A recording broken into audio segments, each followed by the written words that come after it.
Bonjour à toutes et à tous, bienvenue sur KTV, Kwezi FM, le 106.9 pour un temps de parole, toujours en direct à la radio et à la télévision. Bruno Cossin, c'est le boss de l'UNSA Police pour tout l'outre-mer de notre joli pays. Il est avec nous. Bruno Cossin, bonjour.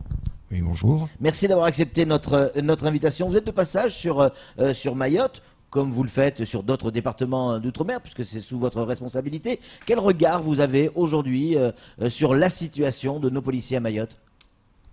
Alors, la situation à Mayotte pour nos collègues est assez compliquée. C'est compliqué, ils sortent d'une grande crise avec des barrages. Les collègues, il faut savoir que les collègues, pendant cette période, beaucoup de collègues n'ont pas pu rentrer à leur domicile, ont été logés dans des hôtels. Mais alors, quelque temps après le début de la crise, il a fallu un temps pour que notre administration réagisse et loge nos collègues qui ne pouvaient pas rentrer. Donc ils ont dormi quand même quelques nuits ou quelques jours dans les bureaux. Alors ça a été très problématique pour les collègues nuiteux qui en fait, eux, travaillaient la nuit, dormaient dans les bureaux le jour, donc forcément ne pouvaient pas dormir puisque les autres travaillaient, il y a une activité. Donc bon, il a fallu quand même quelques temps pour que notre administration réagisse et les loge enfin à l'hôtel. Et voilà, donc pour nos collègues, cette crise a été quand même assez importante, tout comme pour la population mahoraise. Bien sûr. Il y a des policiers qui sont régulièrement blessés. Certains disent, ben oui, c'est le lot des policiers, c'est leur métier. D'autres disent, on n'est pas là pour se faire démonter à longueur de journée. Encore un collègue à vous, le chef Bac Nuit, qui a été blessé par un jet de projectile à la face. Forcément, quand on est un leader d'un syndicat comme le vôtre, tout ça, ça vous interpelle? Tout à fait. Je dirais, ça suffit, quoi. Ça suffit. Nous, policiers, on n'est pas là pour subir les foudres de délinquants, parce que c'est pas tout le monde. C'est des délinquants qui ont pris un malin plaisir depuis quelque temps à s'en prendre aux forces de l'ordre. Effectivement, on a notre collègue de la BAC qui a été quand même bien blessé, qui est actuellement à La Réunion, qui s'est fait opérer la semaine dernière. On reste optimiste. Voilà, il semblerait que ça pourrait aller mieux, mais en tout cas, voilà.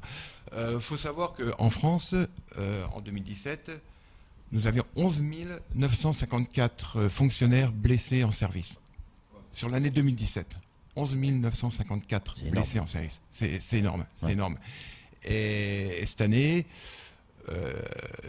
avec tous les mouvements sociaux que nous rencontrons sur la métropole, je ne suis pas là pour parler de la métropole en particulier, mais sur la métropole, je pense qu'on va sur encore plus de blessés. On voit bien sur les mouvements sociaux la haine, parce qu'on ne peut pas dire autrement, la haine qu'ont certaines personnes envers la police, avec des jets de cocktails Molotov. Alors c'est plus les jets de cocktails Molotov que nous avions connus auparavant, où ils jetaient. Là maintenant il y a des petits engins explosifs dessus, ils sont jetés, ils sont allumés, ils explosent en l'air. Et ça propage l'incendie. Ça propage l'incendie, et voilà. Donc, Bruno Cossin, est-ce que la situation à Mayotte est comparable à ce qui se passe en métropole ou sur d'autres départements d'outre-mer? Elle est en dessous en termes de délinquance ou au-dessus? Parce qu'on a toutes les versions. On aimerait bien savoir, vous qui tournez sur l'ensemble des outre-mer, par rapport aux autres, comment on se situe? Je dirais que Mayotte, c'est à peu près au niveau des autres outre-mer, des autres départements. Pas pire, pas plus. L'avantage, je dirais la chance que vous avez par rapport à la Guadeloupe ou à la Martinique, c'est qu'il n'y a pas d'armes à feu. Pour l'instant, il n'y a pas d'armes à feu. Touchons du bois pour que ça continue. Mais voilà. Mais sinon, au point de vue délinquance et point de vue violence, c'est quand même. Alors la grosse problématique qu'il y a sur Mayotte, c'est les cambriolages. C'est qu'en fait, je ne pense pas qu'il y ait un seul Mahorais qui puisse dire ici, j'ai jamais été cambriolé. C'est clair. Donc ça, c'est le gros problème. Sport national. Et c'est la violence, mais la violence des mineurs, en fait. C'est que ici, c'est beaucoup de jeunes qui sont de mineurs qui sont mis en cause. 80% des faits de délinquance sont des mineurs. Impliquent des mineurs. Ça, c'est par contre, par rapport aux autres outre-mer, c'est vraiment très problématique. Samuel Bocher, le rédacteur en chef de France Mayotte Matin. Une question à vous poser, Bruno. La police n'a pas évolué en fait ces dernières années, ou très peu par rapport à la démographie. C'est la plus grande maternité de France, Mayotte. C'est aussi la plus grande destination de l'immigration clandestine. Par contre, les effectifs de police ont très très peu augmenté et les moyens affectés ont peu évolué. Est-ce que c'est en train de changer aujourd'hui? Alors, c'est en train de changer, je ne sais pas. Alors, on nous a annoncé, nous avions il y a des renforts, ça a été annoncé par les DSPI. Oui, oui, alors des renforts, il y a eu 10 renforts pour la création, qui sont arrivés pour la création de la CDI, donc compagnie départementale d'intervention, que nous demandons depuis quand même pas mal de temps, pas mal d'années. Donc, qui enfin verrait le jour. Parce que vous n'êtes pas convaincu? C'est pas que je suis pas convaincu, j'ai pris l'habitude d'être quand même assez prudent parce que entre les annonces qui sont faites et puis les résultats au bout, des fois il y a quand même un petit fossé. Donc là il y a une volonté quand même politique que ce soit du ministère de l'Intérieur et du ministère de l'Outre-mer de faire créer cette compagnie départementale d'intervention. J'ai appris à être prudent, mais il semblerait que ça soit bien parti. Donc 10 effectifs sont effectivement arrivés récemment, et là on attend avec le mouvement général de septembre, donc avec la commission qui aura lieu tout début juillet, commission paritaire qui aura lieu début juillet, avec une affectation des collègues pour le mois de septembre.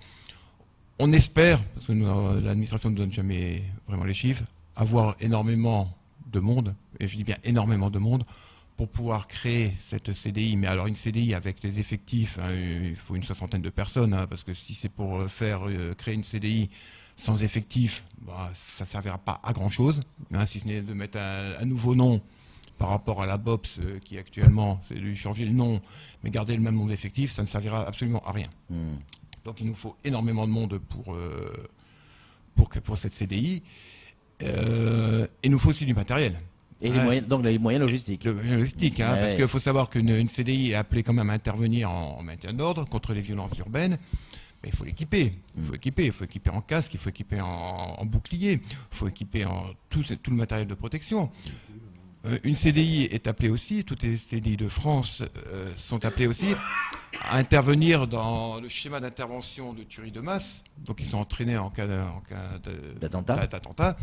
Qui sont entraînés pour pouvoir intervenir, donc avec de l'armement lourd, le HK-G36, donc le nouvelle arme qui a été dotée après les attentats, dont la police nationale a été dotée pour faire face. Il y a les boucliers, les gilets pare-balles lourds, les casques lourds avec les visières balistiques. Tout ça, c'est du matériel, mais c'est pas disproportionné par rapport à Mayotte. Quand on vous entend parler de ça, on a l'impression que les mecs vont partir à la guerre. Non, mais faut savoir que ça fait partie quand même du travail des CDI. Et là, sur tout le territoire national, je dirais que personne n'est à l'abri d'un éventuel. Dans votre syndicat, UNSA Police, il y a aussi des agents de la PAF. Qui dit PAF dit opération LIC, lutte contre l'immigration clandestine.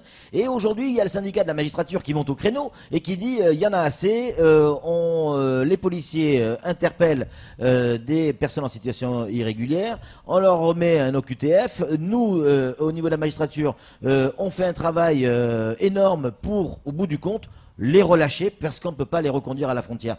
Est-ce qu'il y a aussi du côté des policiers de la PAF une forme de oui, ça sert à rien le travail qu'on fait, quoi? Alors moi je répondrai au syndicat de la magistrature, le policier n'est pas responsable de la situation politique avec les Comores. Bien sûr. Les Comores n'acceptent plus de recevoir ces ressortissants. Et c'est pas les policiers de la police aux frontières ou même de la sécurité publique, enfin la police française qui est responsable de ce fait. C'est un fait politique, c'est un fait diplomatique qui n'est absolument pas du fait de la police nationale et encore moins des collègues. Les collègues font leur travail. Ils interpellent des personnes en situation irrégulière. Des OQTF sont prononcés, sont délivrés par la préfecture. Mais après, les gars sont amenés au crâne, mais ils sont relâchés. Ils sont relâchés. Le problème, c'est qu'il faut continuer à faire le travail. Mais à quoi il sert ce travail si les mecs sont relâchés? Ils sont relâchés, ils ont quand même, ça permet quand même de leur mettre un OQTF et en espérant que cette situation, un jour ou l'autre, un moment ou un autre, s'arrête et qu'on puisse à nouveau reconduire ces ressortissants Vers les Comores. dans les Comores, en attente qui viennent sur le territoire de façon régulière. Les policiers font leur travail, la police de la PAF, c'est la lutte contre l'immigration clandestine, c'est son cœur de métier. C'est pas parce que les Comores n'acceptent plus ces ressortissants qu'il faut qu'on arrête et qu'ils restent à la maison et puis qu'ils attendent que Il y a quand même une forme de démotivation, Bruno, quand même. Forcément, le travail n'est plus aussi motivant. Les collègues, forcément, ils se demandent à quoi ça sert. C'est ça. À quoi ça sert. Mais bon, le policier est là pour faire le boulot qu'on lui demande de faire. Le policier fait son travail, le policier fait très bien son travail, il a à cœur de le faire. Voilà, ça fait partie du travail de la PAF. Je vous dis. Situation compliquée, quand même. Situation très compliquée. Et les collègues, c'est vrai que c'est manque de motivation. Ils espèrent tous que la situation va se rétablir. Parce que les personnes qui sont interpellées dans la rue sont retrouvées 48 heures après. Ils les revoient. Tout juste, ils vont pas boire un café ensemble, quoi, en fait. Tout à fait. Ils sont au GRA, ils sont présentés. Ils vont au CRA, ils sont présentés à la justice. Ils sont libérés parce que les JLD les libèrent du fait que, de toute façon, ça sert à rien de les maintenir en CRA puisque la situation dans les CRA, c'est une zone, je dirais, entre guillemets, une zone d'attente avant de pouvoir les expulser, sachant qu'ils ne peuvent pas être expulsés, forcément les juges de liberté les libèrent puisque ils disent à la préfecture de toute façon ça ne sert à rien de les maintenir. Ils ne peuvent pas rester éternellement dans un CRA. Et puis on ne va pas les laisser 45 jours ni 90 jours comme la nouvelle loi va le permettre. On ne va pas les laisser 90 jours, sachant très bien que de toute façon, à bout de 90 jours ou de 45 jours, on va les mettre dehors, les relâcher. Donc autant les relâcher. Voilà, mais ça permet quand même à la préfecture d'établir un OQTF pour après. C'est sûr qu'après, si effectivement ils sont interpellés à nouveau, ça va aller très vite parce qu'il n'aura pas respecté son OQTF. Voilà. Samuel. On parle des problématiques de Mayotte, c'est une chose, elles sont très nombreuses et elles sont très profondes, mais dans quel état sont les hommes à Mayotte et les femmes, bien évidemment, qui travaillent à la police nationale? Ça compte pour moi, c'est pour nous tous d'ailleurs, c'est important. Dans quel état psychologique, physique, vous les trouvez? Alors, je dirais comme tous les policiers de France, ils sont fatigués. Ils sont fatigués parce qu'il y a un manque d'effectifs. Ils sont fatigués parce qu'on sort quand même depuis 2015, là, de presque 3 ans d'état d'urgence, où les repos avaient quand même été bien baissés. Ici à Mayotte, on a énormément de collègues de blessés, par un pourcentage assez élevé. Donc forcément, on travaille plus. Donc les collègues sont fatigués, demandent les cycles de travail. Les cycles de travail ne sont plus adaptés à une vie sociale convenable, avec une vie pour pouvoir profiter de ses enfants, de sa famille. Donc tout ça fait que, comme tout policier français, je dirais, il y a une certaine fatigue, une certaine lassitude, mais un professionnalisme. Et le policier de Mayotte, comme le reste du territoire, aime son métier, le fait avec cœur. Et le matin, il part au travail le matin ou le soir, et il y va avec l'envie. Avec envie et fierté. Bruno Cossin, est-ce que vous avez rencontré le préfet ou le DIRCAB ici à Mayotte? Est-ce que vous avez rencontré le DDSP, le directeur départemental de la sécurité publique? Est-ce que vous avez rencontré les autorités ici pour faire passer le message? Et si oui, quel message vous avez fait passer? Alors, nous avons effectivement rencontré le directeur de la sécurité publique et le directeur départemental de la PAF. Cet après-midi, nous rencontrons le directeur de cabinet du préfet. Le message est simple auprès du DDSP. Le message était simple, c'est que nous tenons quand même à cette création de cette CDI et avec les moyens qui vont avec. Il le faut absolument. Et je pense que le discours a changé par rapport à ce qu'il a été. C'est que je reste un petit peu plus confirmé, comme je disais tout à l'heure. Attendons quand même. C'était essentiellement ça. Le problématique aussi, on a une brigade canine, une brigade cynophile. Alors sur 2 chiens, on a un chien qui est mort très très rapidement. Nous n'avons plus qu'un seul chien. Un seul chien. Le problème, c'est qu'il n'y a plus qu'1 mètre pour un chien. Donc on a la problématique. Il faut faire venir rapidement un 2e chien, mais il faut également faire former les collègues cynophiles qui sont là actuellement, pour qu'ils puissent sortir avec le chien actuel. Donc en fait, je dirais que là, on a une brigade cynophile, mais on a une brigade cynophile, une demi-brigade cynophile. En fait, donc ça a été fait dans la précipitation. Ça a été fait dans la précipitation, sans locaux, on loue dans le privé un chenil, sans véritable formation.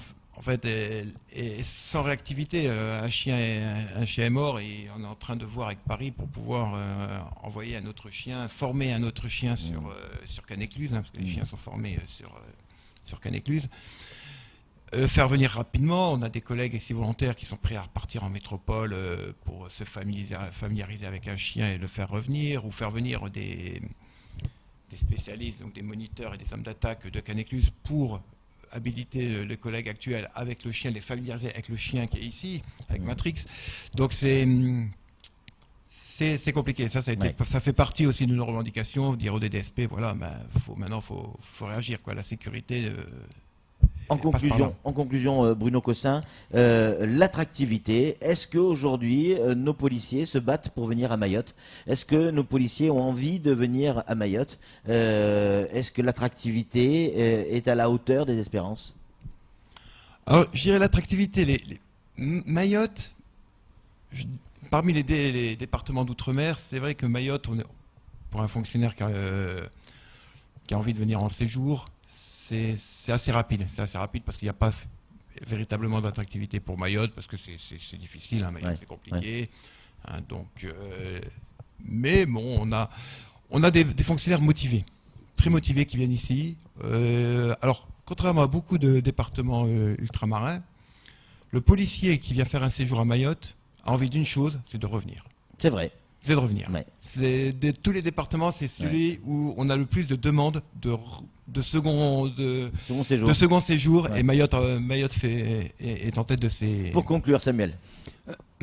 Pourquoi y a-t-il une telle différence? Je ne veux pas faire alimenter la guerre des polices, hein, mais pourquoi y a-t-il une telle différence de traitement entre un gendarme et un policier? Un gendarme outre-mer, il a 95% d'indexation, pas le policier. Il a un logement, le gendarme, pas le policier qui doit se démerder. Pourquoi il y a une telle différence de traitement? Alors le problème, c'est que les gendarmes, eux, il n'y a pas que ça, hein, et je dirais par rapport aussi pour la retraite, hein, les annuités passées en outre-mer comptent beaucoup plus que pour les annuités pour le policier. Hein. Le gendarme fait partie du ministère des armées, hein, est resté militaire, même si la réglementation européenne a voulu qu'il soit intégré au ministère de l'Intérieur. Il est au ministère de l'Intérieur uniquement pour les missions. Hein, c'était à l'heure pour éviter les amendes. On a intégré la gendarmerie au ministère de l'Intérieur. Mais il reste militaire avec les avantages des militaires.